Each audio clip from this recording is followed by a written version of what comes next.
அற்ப 30 வெள்ளி காசு புவி மீட்பரின் விலையோ யூதாஸ். பாச போர்வையிலே மோசமுத்தமிட்டாய், பாச போர்வையிலே மோசமுத்தமிட்டாய், உந்தன் பாவத்தின் பரிசென்ன, உந்தன் பாவத்தின் பரிசென்ன. யூதாஸ் இயேசுவை காட்டி கொடுக்குற ஒரு காட்சி. அது வரலாற்றுப்படி, அந்த பைபிள் படி இயேசு ஜெபிச்சுன்னு இருக்கும்போது அந்த யூதர்களோட இயேசுவை முத்தமிட்டு யூதாஸ் காட்டி கொடுக்குறதா காட்சி. அதன் பிறகு அவன் அந்த மனம் வருந்தி கதறி துடிச்சு, நாம் இந்த மாதிரி ஒரு மெசையாவை காட்டி கொடுத்துட்டுமே அப்படின்னு உருண்டு பிறண்டு கதறி அவன் தற்கொலை செஞ்சுக்குவான். அந்த காட்சிக்கு நான் ஒரு பாட்டு எழுதினேன். பணம் காட்டிய பாதையில் ஓடினாய், இன பாவத்தை தானே தேடினாய், மதி போனதெங்கே விதி வலியதெங்கே, உந்தன் பாவத்தின் பரிசென்ன. யூதாஸ், உந்தன் பாவத்தின் பரிசென்ன. அற்ப 30 வெள்ளி காசு புவி மீட்பரின் விலையோ யூதாஸ். அற்ப 30 வெள்ளி காசு புவி மீட்பரின் விலையோ யூதாஸ். பாச போர்வையிலே மோசமுத்தமிட்டாய், பாச போர்வையிலே மோசமுத்தமிட்டாய், உந்தன் பாவத்தின் பரிசென்ன, உந்தன் பாவத்தின் பரிசென்ன. பணம் காட்டிய பாதையில் ஓடினாய், இன பாவத்தை தானே தேடினாய், இருள் சூழ்ந்திடும் வேலை யூதர் புடை சூழ்ந்திட வந்தாய் யூதாஸ். இயேசு சிலுவை சுமந்து போகும் காட்சிக்கு ஒரு பாடல் அது.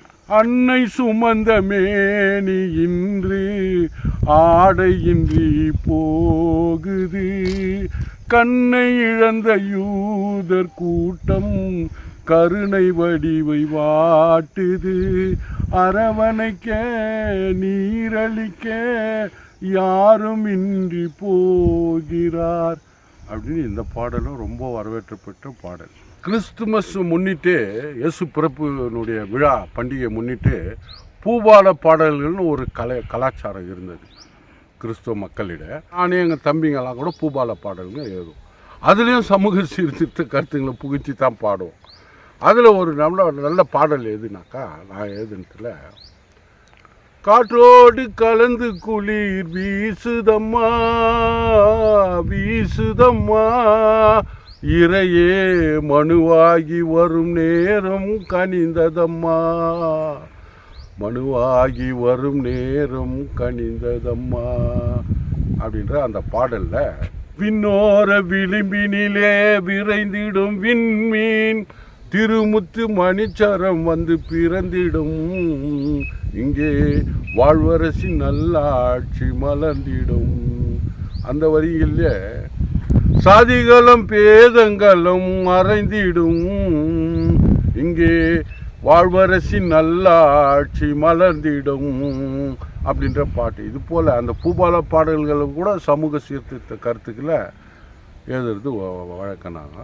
அதே போல் இந்த யமன் நீதின்ற ஒரு நாடகத்தில் கூட அன்றைய காலகட்டத்தில் இந்த சுரங்க பிரச்சனை, தொழிலாளர்களுடைய இக்கட்டான நெருக்கடி நிலை, அப்புறம் வாலிபர்களுடைய வேலை வாய்ப்பு பிரச்சனையெல்லாம் புகுத்தி அந்த நாடகத்தை நாங்கள் அரங்கேற்றினோம். பல இடங்களில் அதை நடத்தணும். அதாவது யமண்டானும் போது யமண்டான்வார், அந்த கேட்டால் தா போட்டு பேசினால் டங்குவார் அருந்து விடும் அப்படின்னு சொல்கிற மாதிரியெல்லாம் மக்கள் ரொம்ப ரசிப்பாங்க. இயேசு நாடகத்தில் நான் ஏரோதா தான் நடிப்பேன். மகா கொடூரமான அரசன் ஏரோது.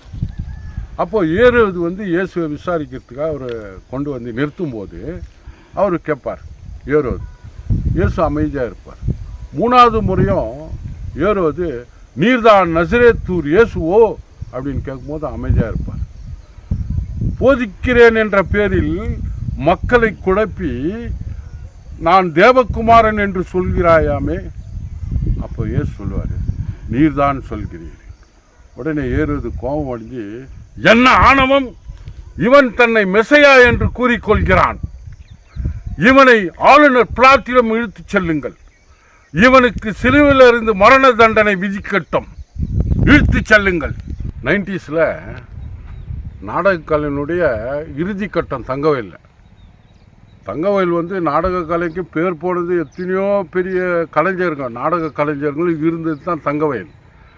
அது மெல்ல மெல்ல தொலைக்காட்சியினுடைய ஆக்கிரமிப்பு நாடகக்கலை அழிகின்ற காலகட்டத்தில் நான் வந்தேன். அப்போ எங்கள் பெரியப்பா ஒருத்தர் அகஸ்டின்னு சொல்லிட்டு, அவர் ஜெய்மாதா கோயிலில் நடக்கிற இயேசு கிறிஸ்துவனுடைய வரலாற்று நாடகத்தில் நடிப்பார். அதை பார்த்து எனக்கு சிறு வயதிலே எனக்கு அந்த எண்ணம் மனதில் இருந்தது. அப்போ நான் ஒரு வாலிப காலகட்டத்தில் முன்னாள் நகர சபை தலைவர் தாசின சௌரி ஒரு தயாரித்த ஒரு நாடகம், சமூக நாடகம், அதில் ரஞ்சித்துன்ற வேடத்தில் நான் வில்லனாக நடித்தேன். அதில் கேஎல் அந்தோனின்னு சொல்லிட்டு ஒருத்தர் கதை வசனம் எழுதுவார். அதுதான் என்னுடைய ஆரம்பம். அதன் பிறகு கத்தோலிக்க கிறிஸ்துவ ஆலயங்கள் எல்லாத்துலேயும் நாங்கள் என்னுடைய சகோதரர்களோட ஜேம்ஸ் கலைக்குழுன்ற ஒரு நாடக பேரில் நாங்கள் நடித்தோம். என் கடைசி தம்பி சிறு வயதில் உடல்நலை குறைவால் இறந்துட்டான் ஜேம்ஸ். அவனுடைய பேரால் ஜேம்ஸ் சகோதரர்கள் அப்படின்னு சொல்லிட்டு நாடக குழு ஒன்று வச்சு எல்லா இடத்துலையும் நடிப்போம். அப்போது சமூக சீர்திருத்த நாடகங்களாக தான் அதை உருமாற்றணும். புராண கால கதைங்க, வரலாற்று கதைங்க எடுத்து இந்த காலகட்டத்தில் தங்க சுரங்க பிரச்சனையை வச்சியும் சமூக நீதி கொள்கைகளை வச்ச நாடகங்களை ரொம்ப நகைச்சுவையான நாடகங்களாகவும் அதை மாற்றி கருத்துங்களோடு நடிச்சுன்னு வந்தோம். அரேஞ்ச் நான் கதை வசனம் எழுதுவேன், பாடல் எழுதுவேன், இயக்குவேன், டைரக்ஷனும் பண்ணுவேன். 90s இறுதி வரைக்கும் அதே நாங்கள் நடத்திருந்தோம். பல இடங்களில் சர்ச்சுங்களில் எங்களை கூப்பிட்டு அவங்களே நாடகம் போட வைக்குவாங்க. அதே போல் புனித சூசைப்பர் ஆலயத்தில் ஃபாதர் ஹென்ரின்னு ஒருத்தர் ஒரு பெரிய ஒரு சமூக நல திட்டத்தை செயல்படுத்தினார். அதில் நான் கூடவே இருந்து ஒவ்வொரு வாரமும் ஒரு கருத்தில் ஒரு நாடகம் போடுவோம். மத நல்லிணக்கம், இந்த இளைஞர்களுடைய பிரச்சனை, வேலை வாய்ப்பின்மை, இது போன்ற சமூக பிரச்சனைகளை வச்சு வாரம் வாரம் ஒரு கருத்து, அந்த கருத்தில் ஒரு நாடகம் நடிக்கும். கத்தோலிக்க கிறிஸ்துவ ஆலயங்கள் தங்கவயலில் நாடக கலைக்கு ஒரு தளமாக இருந்தது. அது ஒரு நல்ல ஒரு வாய்ப்பாக எங்களுக்கு அமைந்தது. அப்போது என்னுடைய சகோதரி கணவர் அருள்வாணன்னு சொல்லிட்டு, அவரும் இதே போன்ற கலை ஆர்வம் மிக்கவர், கதை வசனம் எழுதக்கூடியவர். அவரும் நானும் பல முறை ஒன்றாக இணைஞ்சு இந்த மாதிரி நாடக கலை, நாடக வசனங்களெல்லாம் எழுதி அதே போல் ஆலயத்தினுடைய பணிகள்லையும் நாங்கள் ஈடுபட்டோம். பங்கு பெறவில்லையும் அது போல் நாங்கள் வாரம் வாரம் நடத்த நாடகங்கள்லையும் அவரும் நானும் சேர்ந்து ரொம்ப சிறப்பாக அதை நடத்துவோம்.